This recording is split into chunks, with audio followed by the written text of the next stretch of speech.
Hello friends, रसोई room पर मैं सुमन आप सभी का बहुत बहुत स्वागत करती हूँ।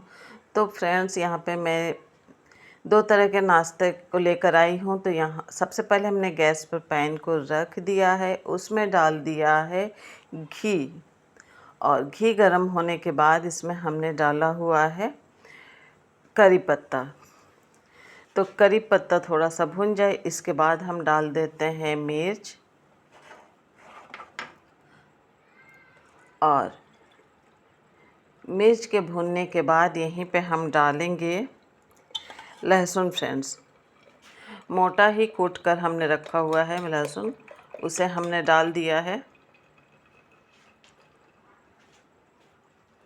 और अब जाएगा यहाँ पे प्याज, ढेर सारा प्याज हम डाल देते हैं, जो कि इस नाश्ते में बहुत ही ज़्यादा अच्छा लगता है। तो आप प्याज का यूज़ ज़रूर कीजिएगा और थोड़ा ज़्यादा ही डालिएगा।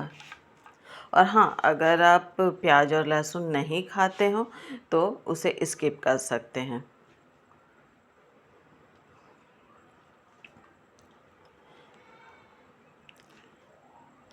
अब हम डाल देते हैं स्वाद अनुसार नमक। इसके बाद फिर से प्याज को चला लेते हैं। और हाँ फ्रेंड्स, प्याज ना बहुत ज़्यादा नहीं भूनना है, बस थोड़ा सा कच्चापन निकल जाए और ट्रांसपेरेंट जैसा दिखने लगे ना, उतना तक ही भूनना है। और यहाँ पे हम डाल देते हैं मसाला।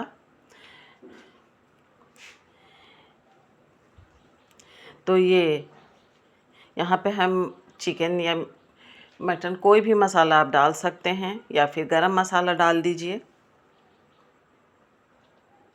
इसके बाद इसे हम भून लेते हैं।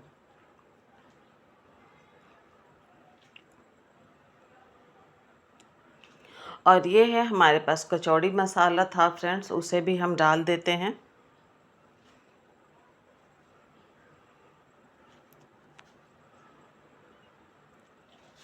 और फिर हमने ये घर में ही फाड़ कर रखा हुआ था दूध को, तो ये पनीर हम इसमें डालकर मिक्स करते हैं।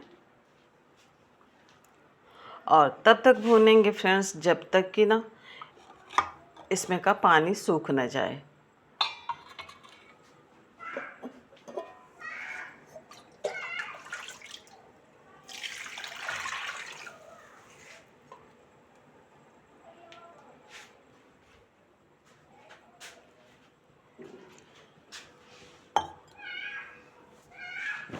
तो जब इसका पानी सूख जाएगा ना, तो अच्छी तरह से, मतलब बहुत ज़्यादा भी नहीं भूनना है। बहुत ज़्यादा पनीर को भूनेंगे तो कड़ा हो जाएगा और पानी रहेगा तो हम बढ़िया से भर भी नहीं पाएंगे। और ये हम अपनी बेटी को ले जाने के लिए रास्ते में के लिए दे रहे हैं, तो ख़राब भी हो जाएगा जल्दी से, तो इसलिए थोड़ा पानी सुखा लेते हैं। तो बस ये बनकर तैयार हो चुका है हमारा पनीर भुर्जी, जिसे कि आप रोटी पराठे के साथ भी खा सकते हैं, किसी भी चीज़ के साथ खा सकते हैं, या फिर ये भरकर कचौड़ी पराठा भी बना सकते हैं। तो दूसरी जो नाश्ते की रेसिपी बन रही है, उसके लिए हमने पैन को फिर से चढ़ा दिया है। उसमें डाल दिया है सरसों का तेल, फिर डाला है हींग, जीरा और मिर्च। इसे हम चटका लेते हैं।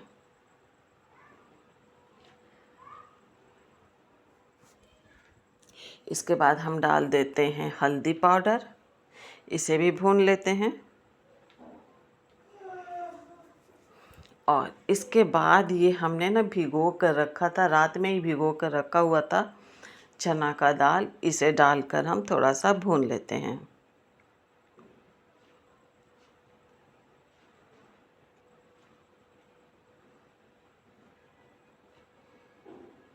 और यहीं पे डाल देते हैं स्वादानुसार नमक। थोड़ा सा भूनने के बाद हमने पानी डाल दिया था फ्रेंड्स। आप चाहें तो जैसे हम लोग घुगनी वगैरह बनाते हैं, वैसे बिना पानी के भी आंच कम करके पका सकते हैं, लेकिन हमने थोड़ा पानी डाल दिया था। इसके बाद ढक करके इसे पका लेंगे और बीच में देख देख के चेक करते रहेंगे कि पका है या नहीं पका है। दाल को दबा कर देखेंगे तो पता चल जाएगा कि पक चुका है।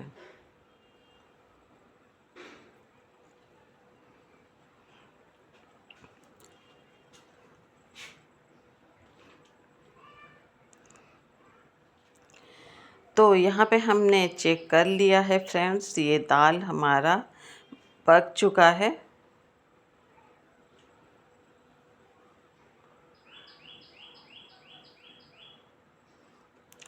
तो पक जाएगा, उसके बाद हम गैस को कर देंगे बंद और इसे करेंगे हम ठंडा। तो ठंडा करने के बाद आपको पता ही है कि ठंडा करने के बाद इसे पीस लेंगे। और यहाँ पे हम तैयारी करते हैं आटे की। तो रेसिपी हम आटे से बना रहे हैं, आप चाहें तो मैदे से भी बना सकते हैं और आधा मैदा आधा आटा लेकर भी बना सकते हैं। क्रिस्पी चाहिए तो सूजी भी मिक्स कर सकते हैं। और यहीं पे हमने डाल दिया है क्रश करके कसूरी मेथी, मंगरेल, जवाइन, यही सब चीज़ें हमने डाली हुई है फ्रेंड्स। और स्वादानुसार नमक जाएगा। और मोइन के लिए आप यहाँ पे घी का यूज कर सकते हैं या रिफाइंड का भी यूज कर सकते हैं।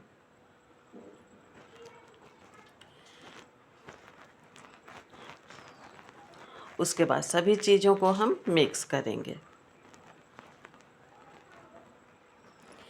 यहाँ पे घी हमने और डाला था फ्रेंड्स, तो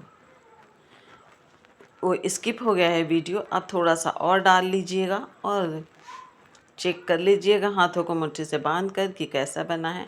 और ये है कचौड़ी मसाला, जो कि हमने बीच में भी डाला हुआ है फ्रेंड्स, और आटे में भी डालते हैं। बहुत ही ज़्यादा टेस्टी बनता है इसका यूज करने पर। तो मार्केट में आसानी से मिल जाती है, आप चाहें तो ट्राई कर सकते हैं।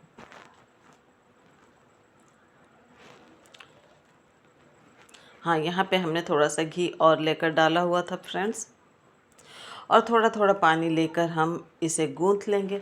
यहाँ पे हमने ना तो पूड़ी की तरह गूँथा था फ्रेंड्स, ना तो रोटी की तरह, मतलब ना तो ज़्यादा सख्त और ना ही ज़्यादा मुलायम, बीच बीच का आटा लगा के तैयार किया था। इसके बाद बहुत ज़्यादा ना मारना पड़े तो उसके ऊपर आप तेल या घी लगा कर रख दीजिएगा। 10 मिनट में आटा बिल्कुल सेट हो जाएगा। तो अब आटे को मिला लेते हैं थोड़ा सा।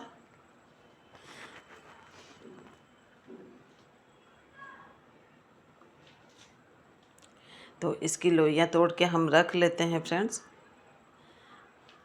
और इसके बाद एक लोई बना लिए, 2 लोई बना लिए हैं। इसके बाद ये दाल का जो बना के रखे थे पका के, उसे पीसने के बाद हम लोग पूरन बोलते हैं। तो पूरन तैयार हो चुका है, इसे हम भर लेते हैं आटे में।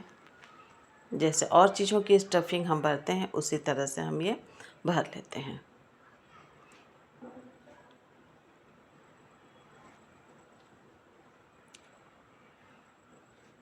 तो 2 बना के हमने दिखा लिया है फ्रेंड्स। जैसा आता है वैसे ही भरने की ज़रूरत है, बहुत ज़्यादा टिप्स एंड ट्रिक्स की ज़रूरत नहीं है। और तेल हमारा गरम हो चुका है, इसमें हम डाल देते हैं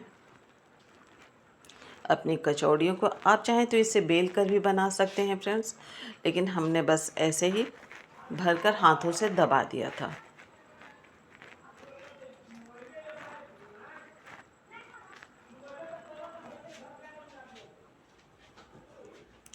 कुछ बाहर की आवाज़ें आ रही हैं फ्रेंड्स, उससे इग्नोर कीजिएगा। तो ये बराबर पलटते रहेंगे फ्रेंड्स। इससे होगा ये कि ये नहीं होगा ना कि एक तरफ से ज़्यादा मतलब जल जाए और एक तरफ से कच्चा ही रहे। तो बराबर बराबर हम पलटते हैं तो दोनों साइड में एक ही तरह का नाश्ता बनकर तैयार होगा। और ये कचौड़ी जो बन रही है देखने में भी बहुत अच्छी लगेगी। तो फ्रेंड्स, अगर आपको हमारी वीडियो यहाँ तक अच्छी लगी हो तो प्लीज़ लाइक, शेयर, कमेंट और सब्सक्राइब ज़रूर कीजिएगा। और हाइप भी कर दीजिएगा वीडियो को, और बेल आइकन को भी प्रेस कर दीजिएगा ताकि हमारे वीडियो की नोटिफिकेशन आप तक पहुंच सके और मुझे सपोर्ट मिल सके।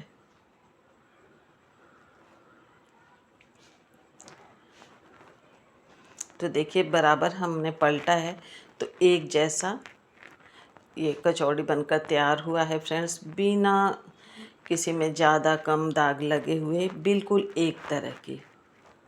तो इस तरह से जब हम बनाते हैं तो नाश्ता देखने में बहुत ही अच्छा लगता है फ्रेंड्स, और खाने वाले को देखकर ही खाने का मन कर जाएगा।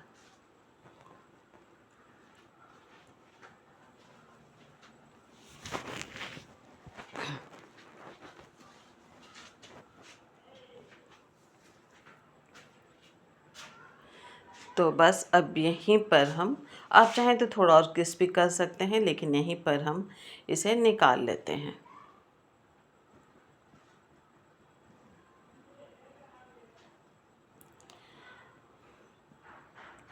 अब ये है फ्रेंड्स जो पनीर भुर्जी बनाकर हमने रखा था, अब इसका भी नाश्ता बना लेते हैं। तो आटा तो बचा हुआ ही है फ्रेंड्स, तो आटे को ले लेते हैं। जो आधा आटा बचा था उसे फिर से मिला लेते हैं, आधे को ही हमने मिलाया था। थोड़ा सा ऊपर से तेल लगा देने के कारण देखिए ऐसे लग रहा है कि बहुत ज़्यादा माड़ा है हमने, तो बिल्कुल मेहनत की ज़रूरत नहीं पड़ी थी। और अब इसमें हम पनीर भर रहे हैं फ्रेंड्स। देखिए थोड़ा साइड हो गया था।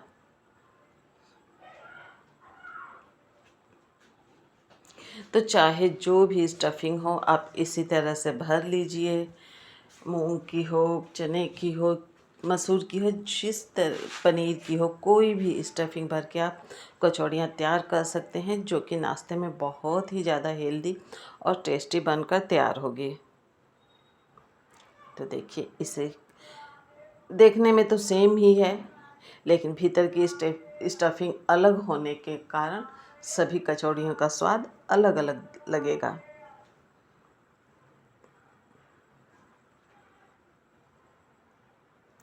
तो बस इसे भी हम डालकर छान लेते हैं फ्रेंड्स।